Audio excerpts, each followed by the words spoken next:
Ketika satu kekuasaan ditinggalkan orang baik, penjahatlah yang mengisinya. Coba seperti dulu sahabat berpikir, harus kita kuasai dari jabatan RT sampai presiden, sampai khalifah. Harus orang-orang yang mengerti Islam. Jangan kira kita sudah merdeka secara hukum. Hukum kita warisan Belanda. Akibat apa? Karena kekuasaan itu tidak di tangan ulama, tidak di tangan orang yang mengerti Islam. Katanya, koruptor yang terbanyak itu orang Islam. Ompungmu. Kenapa kita diam tak memberontak? Sudah dimasuki senop hokrannya ustad-ustadnya. Tuanku-tuanku ahli suluknya, ahli torikotnya sudah dimasukinya. Jauhi kekuasaan, itu merusakmu. Jauhi kekayaan, dunia melalaikanmu. Zuhudlah, jangan cinta dunia. Oh, begitu dia. Kalau engkau tidak mengambil tanah yang luas, maka diambillah oleh Cina, diambillah oleh orang-orang kaya yang tidak mengerti tentang Islam. Lalu pemerintahan dikuasai orang-orang sekuler yang di hatinya tidak boleh ikut Al-Quran hadis memerintah, tidak boleh hukum-hukum Allah memerintah Indonesia. Mulai dari Jorong sampai presiden misalnya mereka, habislah kita. Karena tidak dimengerti oleh mereka-mereka yang menegakkan negara itu. Kalaupun ada yang mengerti, tidak berdaya merubah secara Indonesia ini secara garis besar. Kitab undang hukum pidana kita, hukum pidana apa? Belanda. Jadi kalau ada sekarang ini nenek mama ini yang pro kepada penguasa, yang pro kepada penjajahan, itu memang dari dulu begitu. Hanya sedikit yang tidak. Jadi kalau datang Belanda itu dari air Bangis, maka karena dangkal perairan lalu ke tepi, terpaksalah kapal besarnya itu di sana, agak ke tengah. Jadi dibawalah oleh sekoci atau sampan-sampan. Itu yang membawanya menurutnya itu nenek mama tuh. Disambut dengan silat, disambut dengan tarian, disambut dengan karangan bunga, disiapkan rumahnya, disiapkan tanah untuk membuat apa mereka, gudang untuk membuat apa kantor mereka. Jadi yang meminta pajak pada rakyat itu orang kita. Kalau tidak diberikan, yang menamparnya, yang memanggilnya, yang memenjarakannya orang kita. Centengnya orang kita. Tukang hukumnya, algonya orang kita. Belanda tuh ngerokok-rokok saja dia, jalan-jalan. Sesungguhnya bumi ini, bukan cuma Indonesia. Innal ardo, sesungguhnya dunia ini, the world. Yarisuha, harus dikuasai. Ibadiyah solihun, hambaku yang Islam, yang sholat, yang mengerti Islam, ekonomi, sosial, maunet, budaya, saintis, militer. Tidak boleh dikuasai orang kafir. Begitu kata Allah. Buka katup pemikiran dan mata kita. Ternyata dunia harus dikuasai, pemerintahan harus dikuasai. Apa saja kekuasaan. Ketua pemuda, ketua RT, kalau ada lagi di bawah itu dikuasai oleh orang yang beriman dan bertakwa. Masjid Sporsa Sungai Aur, Kabupaten Pasaman Barat, yang dimuliakan oleh Allah dan Rasulnya. Pada khutbah kita kali ini kita akan membahas sebentar, insya Allah, tentang pisau bermata dua, itulah dunia, saudara-saudara. Kaum muslimin jamaah Jumat rahimakumullah. Apakah dunia ini harus kita jauhi? Tidak. Apakah dunia ini harus kita cintai? Iya. Seorang kaya yang berimpak terus-menerus, berapa hartanya diberikan pada orang, diberikan pada keluarga dekat, didatangi orang yang pengagumnya. Wahai hamba Allah, wahai Bapak, kenapa kau tidak mencintai hartamu sehingga kau mudah saja berikan pada orang-orang dekat dan orang jauhmu? Membantu anak yatim, fakir, miskin? Wah, kalian salah memandang saya. Bukan karena saya tidak mencintai harta saya, karena cintanya lah saya pada harta saya sehingga saya harus membawanya sampai ke surga. Caranya saya berikan pada orang-orang yang diperintahkan Allah, agar hartaku, mobilku, kebunku, rumahku, semua asetku nanti kembali bersamaku di dalam surga dalam bentuk istana-istana peralatan surga. Jangan kira saya tak mencintainya. Demikianlah seorang ulama menjawab pertanyaan jamaah yang mengaguminya. Kaum muslimin yang berbahagia, ternyata salah orang yang menganggap dunia ini dijauhi, dunia ini tidak boleh dicintai, dunia ini harus kita ambil sedikit, sekedar bisa hidup saja. Wrong, very wrong, sangat salah sekali. Karena lebih banyak sekarang orang maksiat dengan kemiskinannya daripada orang maksiat dengan kekayaannya. Carilah agen-agen togel dan lonte-lonte, saudara-saudara. Itu berasal dari kemiskinan secara umum. Lalu kenapa Anda beralasan tinggalkan dunia, tak usah kaya, Jangan punya tanah yang luas, itu akan menyusahkanmu. Ini adalah godaan iblis. Ini adalah godaan setan padamu. Kalau engkau tidak mengambil tanah yang luas, maka diambillah oleh Cina, diambillah oleh orang-orang kaya yang tidak mengerti tentang Islam. Nanti dikuasainya Sungai Aur, dikuasainya Pasaman Barat ini. Apakah rela 10 tahun, 20 tahun, 40 tahun ke depan anak-anakmu menjadi keroco dan jongosnya daripada Cina dan orang-orang kafir? Akibat kita dan orang tua kita, nenek kakek kita telah terdoktrin dengan istilah kaya itu repot, ribet. Lebih baik kita begini doang. Udahlah, yang penting minum kopi pagi, ada makan pagi, udah selesai, kita ke kebun aja. Lalu pemerintahan dikuasai orang-orang sekuler yang di hatinya tidak boleh ikut Al-Quran hadis memerintah, tidak boleh hukum-hukum Allah memerintah Indonesia. Mulai dari Jorong sampai presiden misalnya mereka, habislah kita. Coba seperti dulu sahabat berpikir, harus kita kuasai dari jabatan RT sampai presiden, sampai khalifah. Harus orang-orang yang mengerti Islam. Naiklah Abu Bakar, naiklah Umar, naiklah Utsman, naiklah Ali, naiklah Abdurrahman bin Auf, naiklah Bilal bin Rabah, naiklah Muaz bin Jabal, Abu Ubaidah ibnul Jarrah menjadi gubernur-gubernur di berbagai provinsi Islam. Akhirnya dikuasailah 2/3 dunia dengan aturan Islam. Sejahtera orang, sejahtera. Karena amannya, berjalan pun seorang gadis dari Irak menuju Makkah pada malam hari, siang hari, malam hari, siang hari mengarungi samudra gurun pasir, mengarungi hutan-hutan belantara yang ada di sana.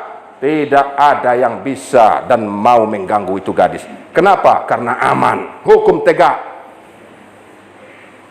Apa tegak hukum hari ini? Karena tidak dimengerti oleh mereka-mereka yang menegakkan negara itu. Kalaupun ada yang mengerti, tidak berdaya merubah secara Indonesia ini secara garis besar. Kitab undang hukum pidana kita, hukum pidana apa? Belanda. Jangan kira kita sudah merdeka secara hukum. Hukum kita warisan Belanda. Ketika Profesor Dr. Rusli ditanya, berapa persen hukum kita masih mengekor daripada peninggalan Belanda? Katanya lebih 2/3. Jadi andainya 100 pasal yang mengatur hukum kita tuh, 75 pasal tuh lebih, itu masih buatan Belanda. Padahal kita ini mayoritas muslimin. Akibat apa? Karena kekuasaan itu tidak di tangan ulama, tidak di tangan orang yang mengerti Islam. Jadi Anda itu harus berkuasa, Anda itu harus kaya. Inilah Snok Hokronye, Snok Hokronye. Nah, terserahlah membacanya, Hokronye, nyanyi, terserahlah. Pokoknya orang kafir yang menyamar menjadi muslim, belajar di Makkah 4 tahun. Dia itu Yahudi, kebangsaan Belanda, akhirnya diutus ke Indonesia, menemui ulama-ulama. Ulama-ulama yang ya kira-kira kurang pendidikan lah. Ditemuinya di surau-surau, terikot-terikot. Ditemuinya pemerintahan-pemerintahan tuh, keroco-keroco Belanda tuh. Diberikannya, dia berserban kan, dia berjubah, berjenggot. Dia ngaku pula keturunan Arab itu. Katanya apa pada orang-orang Indonesia waktu itu? Di Padang, di Medan, di Aceh, sampai dia ke Padang. Ditemuinya buya-buya kita tuh, tuangku-tuangku kita tuh sebagian. Oh, Islam itu tidak boleh berkuasa. Kalau kau nanti jadi pejabat, kau kan sudah ustaz. Kau kan buya tongku. Kalau kau nanti masuk ke pemerintahan, kamu kotor. Kamu tahu kan politik itu kotor. Hebat dia. Biarkan saja para jawara, para preman, para agen-agen togel tuh, agen-agen judi tuh, agen-agen ganja, mereka saja yang bertarung. Biarkan aja biar habis uangnya. Kau tak ikut, jangan tahu saya ikut. Masuk akal lah sama sebagian daripada ulama-ulama kita tuh saat itu. Makanya bagaimanapun Tuanku Imam Bonjol berjuang, tetap dilawan oleh ulama juga. Dilawan juga oleh tuanku-tuanku lain. Imam Bonjol mau mati sudah dikepung, disalahkan pula oleh ustadz lain. Pidato dia. Itulah, coba-coba melawan Belanda, mati. Betapa sakitnya itu. Kalau adalah Tuanku Imam Bonjol itu bisa mati kesepian engkau dalam perjuanganmu. Mati elok, mati kesepian. Bukannya dibela sesama bangsa, disalahkan sesama ustadz pula dia. Kenapa? Masuk ajaran Snok Hokronye. Jauhi jabatan, jauhi dunia, jauhi kekayaan. Biarkan ekonomi dijalankan oleh Cina, biarkan Belanda. Karena kan waktu itu Belanda, kalau menjual sesuatu kepada kita itu grosirnya itu Cina. Jadi mereka memakai perang perantara Cina. Kalau tidak orang India. Kita ini kelas 3 kita nih. Warga kelas 1 Belanda, warga kelas 2 Cina, India, Arab. Warga kelas 3 kita lah. Sehingga di beberapa restoran, rumah makan dan tempat waktu di Indonesia ini forbidden, ada mengatakan forbidden, terlarang buat anjing, babi dan orang Indonesia. Waktu itu belum ada Indonesia, orang pribumi. Jadi derajat kita itu sama dengan anjing dibuatnya. Tidak boleh masuk ke ruangan itu siapa? Anjing, babi dan orang asli penduduk Indonesia. Bayangkan itu. Kenapa? Memang kekuasaan tak ada di tangan kita. Ninik mamak waktu itu ya, datang Belanda ke Air mendarat. Dia kan kita nih namanya kabupatennya itu di sana, di Talamau, di Talu. Itu katanya saya baca sejarah dan dari penuturan lisan kakek-kakek yang masih sekarang umurnya 70-80 tahun. Sudah berpuluh saya tanya. Itu katanya Belanda itu datang menjajah sampai Pasaman Barat, Pasaman Timur nih, Belandanya cuma 4. Itu pun datangnya sekali setahun, sekali 6 bulan. Hanya 4 orang Belanda menjajah kita. Mampu dia menjajah seluas ini Pasaman nih. Itu pintar atau bodoh kita namanya? Kenapa kita diam tak memberontak? Sudah dimasuki senok hokranya ustad-ustadnya. Tuangku-tuangku ahli suluknya, ahli torikotnya sudah dimasukinya. Jauhi kekuasaan, itu merusakmu. Jauhi kekayaan, dunia melalaikanmu. Zuhudlah, jangan cinta dunia. Oh, begitu dia.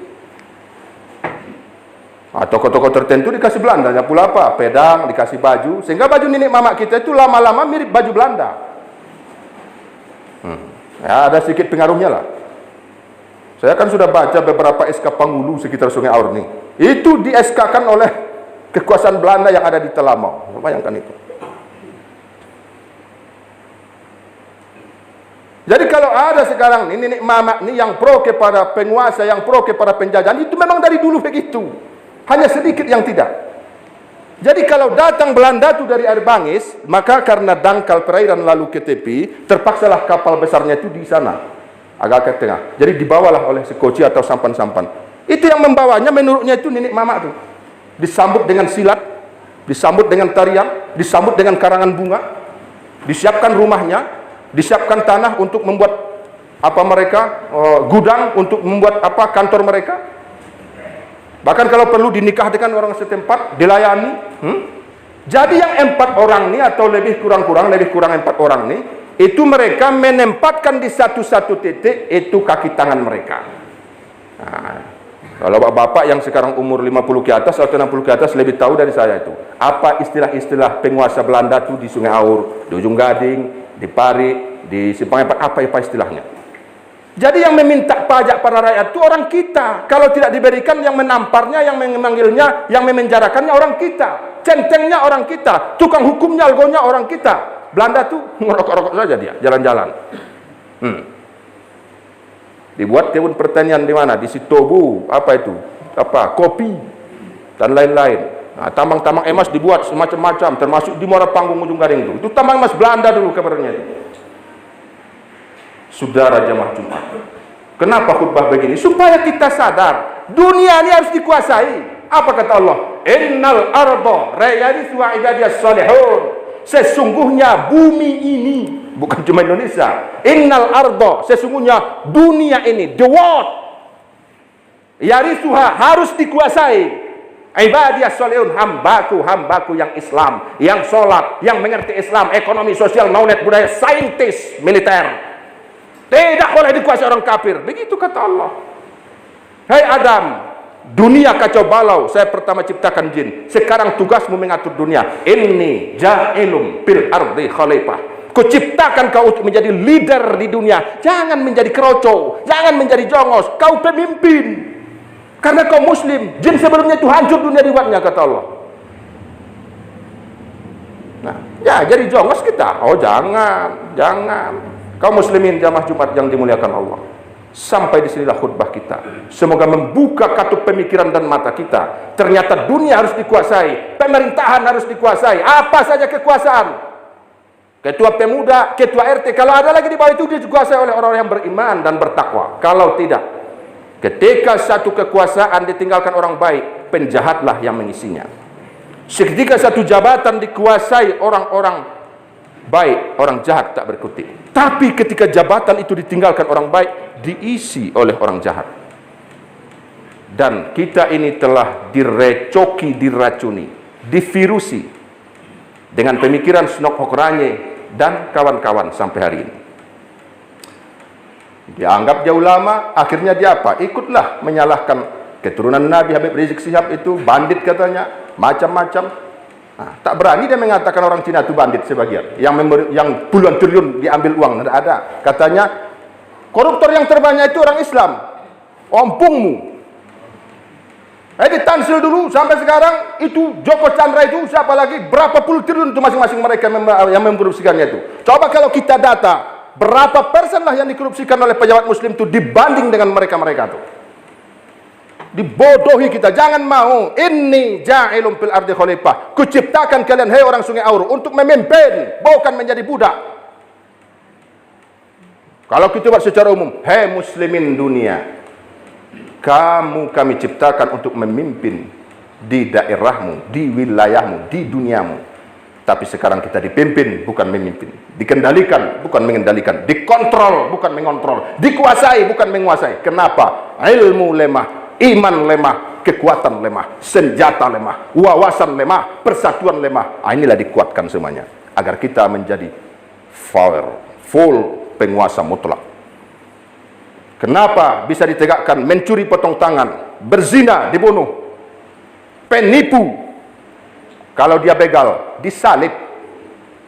Begal dalam Islam hukumannya ditangkap, disalib sampai mati.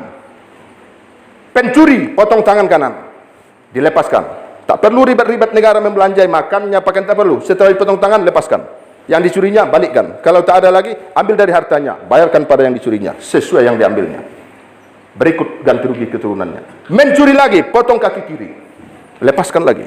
Mencuri lagi, potong tangan kiri. Mencuri lagi, potong kaki kanan, silang-silang terus. Mencuri lagi, potong lehernya. Tapi satu kali potong saja, tangannya tak akan mencuri lagi insya Allah. Berzina, sudah menikah, kuburkan sampai dada, lempar jarak 7 meter sampai mati. Namanya rajam. Siapa yang mau berzina? Oh, dia masih bujang, masih gadis, berzina. Iya, sini. Oleh pemerintah, pukul 100 kali punggungnya dengan rotan atau dengan pelepah korma, pelepah kelapa lah, 100 kali. Kalau mati tidak masalah, tidak mati, didik bina 1 tahun di tempat yang disiapkan pemerintah yang jauh dari keramaian. Di situ baru dikarantina. Bukan orang sholat di karantina, pakai masker di karantina berjarak. Ini bodoh kita dibuatnya ini. Rapat-rapat saja, tidak ada masalah. Tidak mungkin orang buat virusnya di masjid ini, tidak ada itu. Jangan masuk pikiran Snok Hokranya. Pikiran kita, pikiran Muhammad. Bukan Snok Hokranya, Muhammad sallallahu alaihi wasallam. Apa pikiran Muhammad? Penguasa dunia. Maka kita pikirannya, menyorong pun tidak mau, dia menguasainya. Akhirnya dikuasai orang baru ribut dia. Kenapa begini? Kau sendiri salah. Kenapa kau tak mencalon? Kau kan orang baik.